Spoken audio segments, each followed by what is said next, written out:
based on all the data of the asset going right back to the beginning, and if you believe that the 4-year cycle is still more or less intact, it's going to go up, it's going to go down. Where is the all-time low of this cycle going to be? Where is the bottom of this bear market?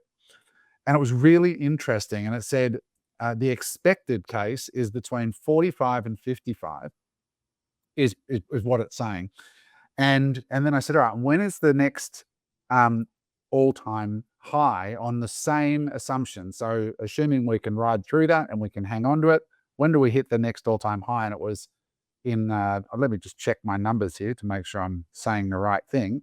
But the next all-time high was basically 32 months later.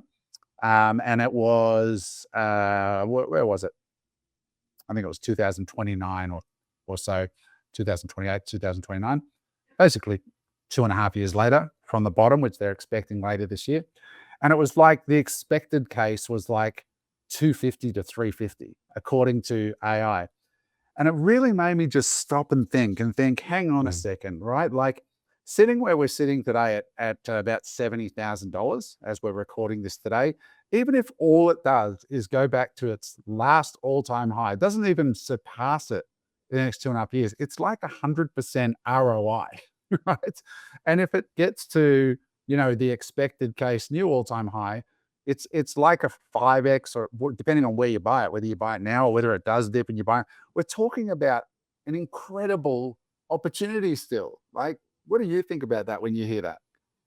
Yeah, I mean, it takes me back to 2022 when we were trading at around $16,000. There was a lot of people calling for 12K and 10K to be the next level that will be tagged, and that's where we'll find meaningful support before we run up, because a lot of people were trying to time it.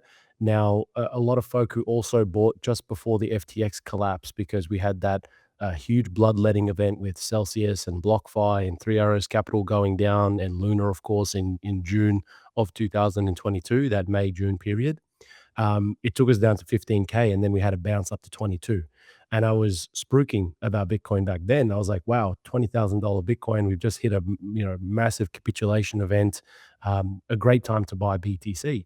Now, what ended up happening is we had that final rollover in November of 2022, and then we hit 15K again, and then we headed off. But it's really funny because greed works both ways, right? And what I hear from that modeling that you've just put into, OpenAI and Grok, it's that a lot of people are expecting lower, but don't realize that if we assume that we're going to return to all-time highs, and if not exceed those levels, whether you buy at 60 or 70, or whether you buy at 20K or 15,000 compared to previous all-time lows, the cycle lows, you're not really deteriorating your positive returns all that much, right? You're still hitting that 4 5x. You're not going to be losing an X because you bought at 20K or 15K. You're not losing a multiple because you bought at 70K or 60K. So you don't want to be too greedy on the downside and try to always chase the low, just like you don't want to be too greedy to the upside and just like over invest at all-time highs. For me, I buy on a regular basis. And I think that for a lot of folk, having that buying plan, that strategy around how you're going to go about your accumulation is relevant, because let's say you want to get lower entries, limit orders are fine. We support them. Dollar cost averaging is a fantastic strategy, and market orders are great as well. But you have to look at about, okay, if I buy at 70K and we go to 200, or if I buy at 60K and we go to 200, what's my expected return? The difference isn't all that much. So, where that 10, 15% variance in your entry price isn't going to kill your bull market returns.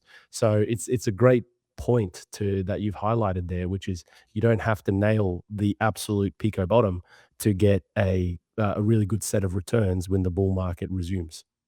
I just want to remind people, like, where we're sitting now is, I got so many inquiries when we were hitting 110, 115, what should I do? Should I buy Bitcoin? And I'm so glad my response was always, no, what you should do is buy the Bitcoin standard and read that. And then if after reading it, you still want to buy it, then you should, because it didn't sort of say, hey, it's going to the moon. because I knew if they read that book, they would then hang on to it long enough through a bear market, which has obviously come now. But when I look at it now and I go, man, like I remember being with you in Dubai, buying at 110, and I'm Mm. and I'm now like, and I bought all the way down to I think the cheapest I bought was 63, something like Yeah. that, Yeah. and I bought all the way down to it.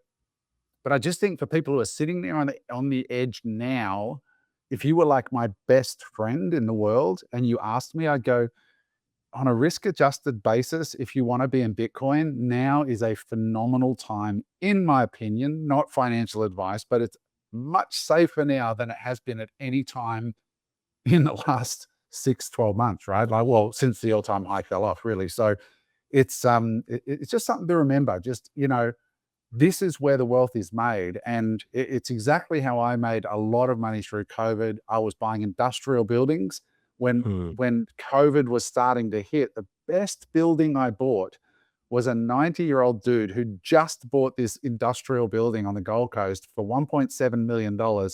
And then COVID hit and he freaked out and went, oh my God, I've just made a massive mistake. I need to offload this asset. I bought it straight away. 2.5 years later, I sold it for $4.5 million without doing anything but painting the outside of the building, because I bought when everybody else was like, industrial buildings are over, all these businesses are going to go broke. And then, of course, the government just helicoptered money in. All the money rushed out of the banks looking for better investments than cash because the interest rates were so low. And I made millions and millions of dollars. And I look at it right now and I just think to myself, if all you do is go from now back to the old all-time high without any growth, you're going to pretty much almost double your money. It's just a wild thing to think about relative to everything else out there. And what you were saying about, trying to nail the bottoms, I've had some money sitting there trying to buy more Tesla positions. And I've been watching this war going, please, like I've been putting in, like, if I can get some more at 350, I'll be so happy. But I bought it. I had buy orders at 390 and 380. I managed to grab some at 380, but now it's sort of bouncing back with these tweets. And now I feel like, oh God, I left too much cash on the sidelines. Who knows? So it's a game. And as you said, it's greed both ways. Yeah. Very interesting. So guys, get off the fence is sort of what I'm encouraging people.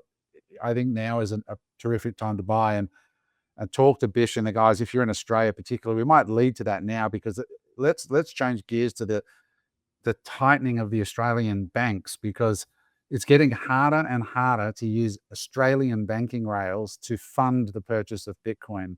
What are you seeing and how are you solving it? Because your whole business is reliant on people being able to move money into your bank account to buy Bitcoin for them at the best price that you can get in the whole country.